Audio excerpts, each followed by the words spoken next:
સુરતથી સમાચાર ટેક્સટાઇલ માર્કેટમાં વેપારીની આત્મહત્યા કેસમાં પોલીસે 4 આરોપી વિરુદ્ધ ગુનો નોંધીને 2 આરોપીની ધરપકડ કરી।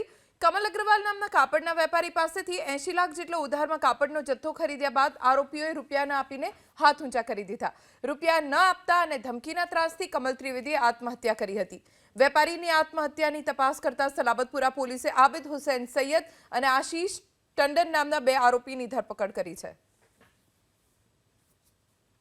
गई तारीख 23 रोज एक एडी दाखल थी सलाबतपुरा पोलीस स्टेशन में जे संदर्भे कमल अग्रवाल नामना ईसमे पोताना गोडाउन में आत्महत्या करी लीधेली। जे संबंधे तेनी पासेथी एक सुसाइड नोट पण मळेली। जे संबंध में जे पोते ग्रे कापड़ना वेपारी होय एने 70 થી 80 लाख रूपियानो माल जे छे ए जे सुसाइड नोट में जणाव्या प्रमाणे आबिद हुसैन, आशीष टंडन, विक्रम અને તુષાર ગોયલ નામના વ્યક્તિઓને આપેલો અને એના પૈસા નહીં ચૂકવેલા આ લોકોએ આરોપીઓએ।